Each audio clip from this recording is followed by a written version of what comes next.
Ndikulandireni amayi ndi abambo, anyamata ndi asungwana, kwina kulikonse kumene mukumvetsera uthenga uwu pa dziko lapansi.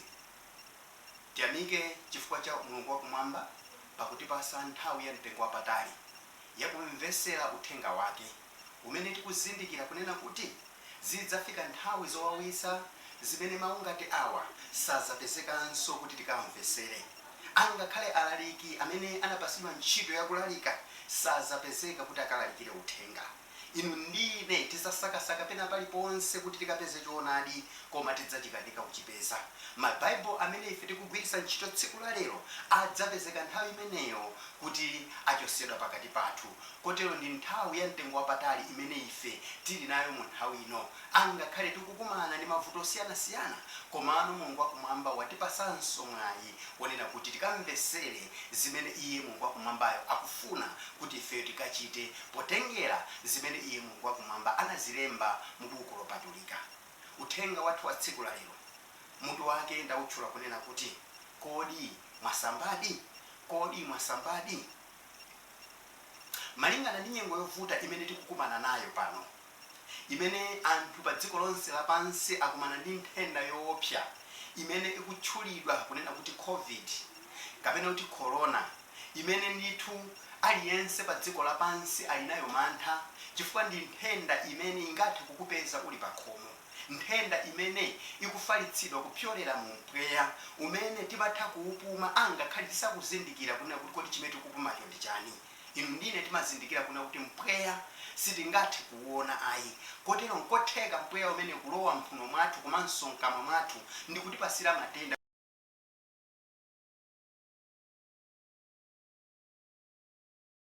kuchokera mphepo zina zimene yachokera ndithu nthenda imeneyi. Kotero aliyense ali nawo mantha ochuluka kwambiri. Kotero taona dziko lapansi likupereka uphungu maka pa zinthu za thanzi za umoyo, pamene akuwuza wina aliyense kunena kuti pokhala nthendayi ndi nthenda yopumidwa, nthenda ya mumpweya kapena kuti respiratory disease, tapeza kunena kuti tauzidwa kunena kuti tikasamalire mphuno zathu, tikasamalire mkamwa mwathu, tikasamalire manja athu, maka pamene tagwira china chilichonse tikaonetsetse kunena kuti tasamba m'manja, ndipo tasambira sopo ndi zinthu zotiyenereza zimene zingathe kupha majeremusi. Komanso tikuwuzidwa kunena kuti sitikuyenera kutenga manja athu pamene tinagwira zinthu zonyasa ndi kukagwira mphuno kapena mkamwa, chifukwa ndi zotheka mokulira kwambiri kunena kuti ndithu tikalandire nthenda imeneyi ngati sitinasamalitse. Kotero dziko lonse lapansi lalandira uphungu uwu ndipo layesesa kusatira izi. Tapeza angakhale anthu amene akugwira ntchito ma service station, ma field attendant, akuti akangogwira ntchito maka pa galimoto imodzi kutenga kadi nkupanga process transaction, akuthamanga kukasamba m'manja, akusambira sopo komanso zinthu zina zimene zingathe kupha majeremusi, komanso akugwisa ntchito zija zotchedwa sanitizer, ncholinga chonena kuti majeremusi amene alowa m'manja mwawo asafikire angakhale mthupi mwawo. Izi ndithu zikuchitika. Taonapo ndithu anthu akusatira ndithu zoyenereza kwambiri, maka poyesesa kunena kuti angakhale iwowo ndithu atachokera ku toilet, ngakhale ndithu panali ndithu kuyiwala mu nthawi ina yake, koma pano sakuyiwalanso ayi, akuyesesa kunena kuti akamachokera ku toilet akuyeneka kusamba m'manja, ndipo akangotuluka nyumba pokalowa nyumba akuyenekanso kusamba m'manja. Akanyamuka ngakhale kupita ku shopu, akapita mu shopumo akufayilidwa ndithu zoyenereza zimene zingathe kupha majeremusi. Akachoka pamenepo kukafika m'makomo akuyesesa anthu ndithu kuti asapasire banja lawo komanso asazipasire iwo eni nthenda imeneyi. Ndi zinthu zambiri zimene zikuchitika zimene zikutionetsera kunena kuti ndithu anthu akumveseradi uphungu umene ndithu maboma kapena maiko awo akuwapasira, ncholinga chonena kuti asalandire, asatenge nthenda iyi kudzipha iwo eni komanso kupasira anthu ena okondedwa awo.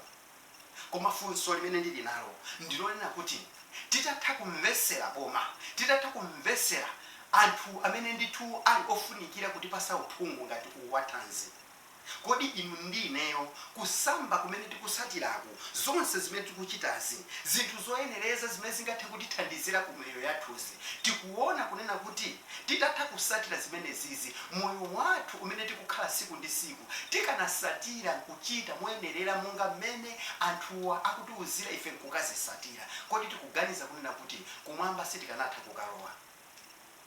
Nsachiziwikire mantha amene tili nawo amene ndithu aliyense akufunisisa kunena kuti sakufuna kuti kanthenda aka kamufikire titakhala kunena kuti ma precautionary measures amene tikuwatenga ncholinga chonena kuti tisalandire kanthenda kamene kaka titakhala kunena kuti ndithu tikugwiritsa ntchito mauphungu onse amene akuperekedwawa monga mmene ifeyo ndithu tingathere maka pakusakasaka choonadi ndi kufunisisa kunena kuti tikapulumutsidwe ndikukhulupirira kunena kuti inu ndine tingathe kukapulumuka. Mantha amene tikuopa nthenda iyi titaopanso tsiku la chiweruzo limene Yesu Khristu akamazabwera ndikukhulupirira kunena kuti aliyense sangakhalenso nkumachita zinthu za dziko lapansi. Komanso kutchuka kwa nthenda iyi kumene aliyense sakubisa uthenga koma akumpasa nzake kumuuza kuna kuti m'bale wanga dziko lapansi lili pavuto aliyense akulira nalo kotero m'bale wanga satira ichi satira ichi satira ichi ncholinga chonena kuti ukatetezeke. Titakhala kunena kuti tikunyamula uthenga wa Yesu Khristu nkuupereka kwa abale kwa anansi kwa wina aliyense kunena kuti tatsala ndi kanthawi kochepa nthenda izi zikubwerazi ndi chimodzi cha zionesero zonena kuti Yesu Khristu wayandikira. Ndikhulupirira kunena kuti dziko lapansi likanalandira choonadi cha Yesu Khristu monga uthenga ukunenera pa Mateyu chapter 24 verse yake ya 14. Uthenga uwu wa choonadi udzalalikidwa pa dziko lonse cholinga ukakhale umboni ku dziko lonse kuti Yesu Khristu pakudza asapezeke munthu mmodzi wakuyiringula. Ndikukhulupirira inu ndine titakhala kuti tikupereka uthenga wa Yesu Khristu monga mmene tiperekera uthenga wa nthenda yoopsa imene yafika pa dziko lapansi imene kusausa wina aliyense nsachiziwikire dziko lapansi lingasaso chowiringula inu ndine titalalikira uthenga. Mwapadera ntchito iyi imene adzathanzi akutipasira uthenga maka pomatiuza za mmene tingasamalirire pakufunitsisa kunena kuti tisatenge kajemu kamene kakufalisa nthenda iyi ya korona. Njira zonse zimene tikuzisatirazi ndatha kusakasaka m'buku lopatulika kunena kuti kodi ndichitenso chimene chikusalira ku moyo wathu. M'bale wanga iwe ndi ine lero tasatira zimene maiko athu maboma athu atiuza kunena kuti ngati tikufunisisa kunena kuti tisalandire nthenda iyi tinayeneka kukasatira njira za umoyo maka pokasamba m'manja maka pokadzisamalira maka posabwereza chovala chathu maka pokaonesesa kunena kuti malo amene tikukhala ndi malo athanzi maka pokaonesesanso kunena kuti ngati tikukhosomola tisakhosomolirane ndi nzathu komanso tikaona wina amene ali ndi nthenda zionesero za nthenda imeneyi tisayandikane naye tionesese kuti tikaziteteze. Kodi m'bale wanga m'buku lopatulika akunena kuti chani? Tikayang'ana pa Yeremiya chapter 20 pa Yeremiya chapter 2 verse yake 22 akutiuza kumawu pamenepo. Yeremiya chapter 2 verse yake 22 akulankhulapo mawu Mulungu wakumwamba pamenepo. Tikayang'ana Mulungu wakumwamba akuyankhula ndi Yeremiya pamenepo nanena kuna kuti akufuna kulankhula ndi mtundu wa Israeli. Mtundu wa Israeli umene unagundika ndi kutanganidwa ndi mafano unagundika kuchita chosalungama pamaso pake kotero Mulungu wakumwamba anachoka anachita break silence yake nabwera kukalankhula ndi mtundu wake maka kudzera mwa mneneri Yeremiya. Ndipo Yeremiya chapter 2 verse 22 tikumvapo pamenepo pamene Mulungu wakumwamba akulankhula pa verse 22 akulankhula pakuti ngakhale usamba ndi soda ndi kudzitengera sopo wambiri mphulupulu zako zidziwika pamaso panga ati Yehova Mulungu. Tapeza kunena kuti inalipo nthawi imene ana a Israeli anagundika maka pochita na contaminate ndi anthu ena amene amapembeza mafano amene amatchedwa kuti Baala. Ndiye anthu ambiri amagundika mwakapembeza milungu imeneyi kumusiya Mulungu wakumwamba. Kotero kunali anthu ena amene iwo ndithu amadzitenga kunena kuti ife sitipembeza Baala ayi ife tikuchita cholungama pamaso pa Mulungu. Koma choopsa chimene chikuonekera nchonena kuti sakupembeza mafano sakupita kukampembeza mulungu wa Baala, komano alinazo zina zimene zili zobisika zimene iwowo ndithu sakuzisintha pamaso pa Mulungu. Ne Mulungu wakumwamba akulankhula kupyolera mwa Yeremiya nanena kuti lankhula ndi ana a Israeli, pakuti anachita cholungama mbuyo monsemo, anayesesa kukhala muchoonadi, komano taona tsopano uwauza iwowo kunena kuti angakhale asamba ndi soda nazitengera sopo, komano uwauze kunena kuti choyipa chawo chili pamaso panga ndipo sichikubisika ayi. Bale wanga, ndimafuna ndilankhule ndi munthu wina lero, ndikufuna ndilankhule ndi dziko lapansi lero, pamene tayesesa kugwira ntchito yoyenerera maka pakusamalira thupi lathu kunja kuno ndikukaonesesa kuna kuti moyo wathu ukakhale wabwino. Funso ndilonena kuti kodi kusamba kumene tasamba m'manjaku, kusamba kumene tasamba thupi lathuku, kuchapa kumene tachapa zovala zathuku, kusita kumene tasita nkunena kuti kachilombo aka kakafe ndi ululu wa ironi, kodi m'bale wanga zonsezi zalowanso moyo mwathu? Chifukwa Mulungu wakumwamba akulankhula angakhale usamba ndi soda, angakhale kusengera soda kapena kusamba ndi sopo, koma zindikira choyipa chako, mphulupulu yako ili pamaso panga chikhalire. Nde inu nine ndimafuna ndilankhule nanu kunena kuti zingatheke tayesesa lero kukakhala kuna kuti tikakhale athanzi, tikakhale amoyo, nthendayi ipita ndipo zonse zitha, koma nkhani yayikulu ndiyonena kuti pamene tikukhala phunziro lalikulu limene tikulipeza ndilonena kuti nthendazi zimabwera ndipo zimapita, mavuto amabwera amapita, imfa imabwera, koma imfa ikabwera inu nine tikamwalira palibenso chinthu china chimene tingachichite. Chimene chimatsatira ndi chiweruzo pamaso pa ife ndi Mulungu wakumwamba. Kotero ndimafuna ndidandaulire kunena kuti zingatheke tayesesa kuchita zoyesesa zonena kuti ndithu miyoyo yathu ikaoneke bwino, zinthu zikaoneke bwino kunja kuno, ndipo anthu akati one kukakhala athanzi oyendabe oneka kuna kuti ndithu tikuyenda ndithu zonse zabwinobwino,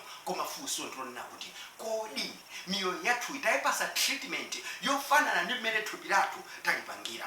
Chifukwa treatment iyi imene tikupereka m'manja mwathu, treatment imene tikupereka pa thupi lathu, kudya zinthu zoyenereza, nguyesesa kunena kuti tikatenge magaliki, tikatenge ndithu majinja, tikaonesese kunena kuti thupi lathuli ndithu likakhale lathanzi, tatenganso zinthu zimene zikukazika moyo mwathu. Chofunikira chimene Mulungu wakumwamba akuchilankhula apa ndi chinthu china chonena kuti angakhale iwe ndine titakhala ooneka bwino pamaso pa anthu nkumati nena kuti tikuoneka bwino, tasamba bwino, tavala bwino, zonse zili bwino, koma ngati sitinalape machimo athu sangachoke kupyolera mukusamba kapena kuzisamalira kumene tikuchita. Kusamba ndi kuzisamalira kumene tingachite kumene kungachose choyipa chathu ndiko kugwada pansi ndi kulapa pamaso pa Mulungu wakumwamba. Tinayeneka nyengo izi zovuta, pamene tikumva nkhani zovuta kwambiri, pamene ku Italy kukufa anthu ochuluka kwambiri, pamene ku America kukufa anthu ochuluka kwambiri, pamene ku United Kingdom anthu otchuka amene ndithu sitimayembekezera kuti angatengeka nthendaka koma akudwala nthendayi. Iwe ndi ine kodi thanzi lathu kapena kuyesesa kwathu kuli pati kumene tikuganiza kuti sitingatenge nthendayi? Pakuti anthu amene akugwidwa ndi nthendayi ndi anthu amene ali madotolo amphamvu, ndi anthu amene ndithu ali hygienically well, anthu amene ndithu sitingawaganizire kunena kuti angakhale ndi majeremusi. M'bale wanga usapusisike, nthendayi sikutengera ukhondo wa munthu, nthendayi sikutengera kunena kuti iwe umakhala pamalo wa mtundu wanji, koma nthendayi ikufuna kuti phunzitsa kunena kuti inu ndi ineyo tinayeneka kuchoka kunjira zathu zonyasa nkukabweranso pamaso pa Mulungu, kukasiya zonyasa zathu zonse, kukapereka treatment yoyenerera ku miyoyo yathu, kuti Mulungu wakumwamba akutionenso kunena kuti ndithu talapa, tagonja, tabwera pamaso pake. Nsomvesa chisoni pamene ndithu tikulimbana ndi zinthu zakunja koma mkati mwathu tamuyiwala. Nsomvesa chisoni pamene tikumva nkhani za anthu kumwalira, pamene anthu ndithu akupululuka koma inu nine osabwera kukalowanso m'manja mwake. Ndiye tikang'ana pa Miyambo chapter 20 verse 9 tikuona Solomo pamene pakulankhula nzeru zake zopasidwa ndi Mulungu wakumwamba, akulankhula pamenepo mawu ena nanena kunena kuti anthu ena pa dziko lapansi timatha ndithu kumaziona ngati tikuchita bwino, nkutheka mu nthawi yovuta imene ndithu anthu ena akumwalira, ena akutenga nthenda, ena tikumazitenga kunena kuti ine ndine oyera pamaso pa Mulungu. Ineyo zonse zili bwinobwino. Bible likutitsimikizira Miyambo chapter 20 verse yake 9 akulankhula kunena kuti ndani anganene kunena kuti ndasambisa mtima wanga ndipo ndayera ndine opanda banga. Zingatheke kunena kuti pamene ena akutembenuka nalapa chifukwa chonena kuti aona choopsa pa dziko lapansi, ena ndi pamene akutayika pamaso pa Mulungu chifukwa chonena kuti adziyenereza wokha kukhala oyera pamaso pa Mulungu, nazitenga kunena kuti Mulungu wakumwamba iwowo ndithu sangathe ndithu kuwapanga panish. Koma nkhani ikundionera kuti inu ndi ine ndi amene tinayeneka kubwera pamaso pa Mulungu kukalankhula mogonja ndi modzichepesa kunena kuti palibe munthu amene angazitenge kukakhala oyera pamaso pa Mulungu. Kotero Solomoni akulankhula kunena kuti mawu a Mulungu wakumwamba, Mulungu wakumwamba akulankhula pakati panupa ndani anganene kuti ndayera, ndazisambisa mtima wanga ndipo ndayera ndipo ndine wambu. Nkhani ikundionera kuti aliyense akazindikira chofoka chake, aliyense akafika kukulapa nafika pamaso pa Mulungu wathu adzamulandira monga mmene iye alili. Sichina chilichonse chimene chingachitike, kapena pemphero lalitali, kapena kupereka chakhumi, kapena kusanthula malemba mochuluka, kapena kuchita mwamtundu wina uliwonse, izi zikungothandizira pa moyo wathu. Komano nkhani yayikundionera kuti tachita zonsezo tikuyeneka tikabwere pamaso pa Mulungu ndi kukagonja. Wochimwayo ndi ine Mulungu wakumwamba. Ngati moyo wanga wafika pokutha tsopano, ndimafunisisa mundilandire ndipo ndikukandichosera cholakwika china chilichonse, ndikuti ndikambenso kuyenda nanu limodzi inu Mulungu wakumwamba. Koposa zonse m'bale wanga, ndizalankhula mawu a Davide amene akuwalankhula pa Masalimo chapter 51. Masalimo chapter 51 tikuona Mulungu wakumwamba akulankhula pamenepo kupyolera mwa Davide pamene akulankhula kuna kuti chifukwa ndazindikira machimo anga ndipo choyipa changa chili pamaso panga chikhalire. Mawu awo akuchokera mu verse 1 pamene Davide akuona kuna kuti wachimwa pamaso pa Mulungu, ndipo Mulungu wakumwamba wampanga forsake sakufunanso zabwino kuchokera kwa iye chifukwa waona kuna kuti ndi mfumu yopanda phindu, mfumu imene sikutha kuzindikira ubwino wa Mulungu wakumwamba. Kotero Mulungu wakumwamba pakunzuzula pa choyipa chimene anachichita pamene Nathanieli anafika kwa iye nakamuuza mfumu mwachimwa, mfumu mwachimwa, zonse zimene mwachita Mulungu wakumwamba sizinamukomere. Kotero Davide akufika pogonja. Inu ndi inenso tinayeneka kugonja pamene tikuona zinthu zovuta pa dziko lapansi, tinayeneka kubwereranso pamaso pa Mulungu ngukanena kuti Mulungu wakumwamba mundikhululukire. Kotero tikuona Davide akulankhula pa verse 1 ya chapter cha 51 ya Masalimo akulankhula kunena kuti mundichitire chifundo Mulungu monga mwakukoma mtima kwanu, monga mwa unyinji wa nsoni zokoma zanu, mufafanize machimo anga. Koposa kotani pamene inu ndi ine pa dziko lapansi lonse tingathe kufufuza kwa Mulungu wakumwamba kunena kuti Mulungu wakumwamba mundichitire chisoni, mundichitire chifundo, mufafanize mphulupulu zanga, mulole Mulungu wakumwamba kuti ndikachitenso chifuniro chanu. Palibe chinthu china chopambana pa dziko lapansi koposa kufafaniziridwa machimo athu.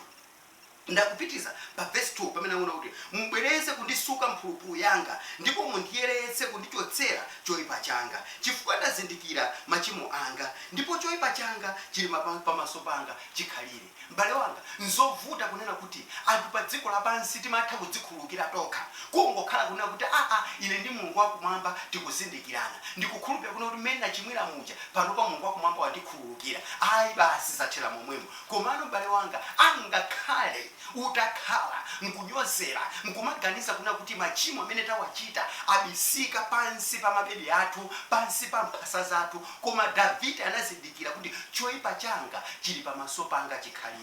Iwe ndine choyipa chathu chili pamaso pathu chikhalire. Chofunika titasamba m'manja, titachita china chilichonse.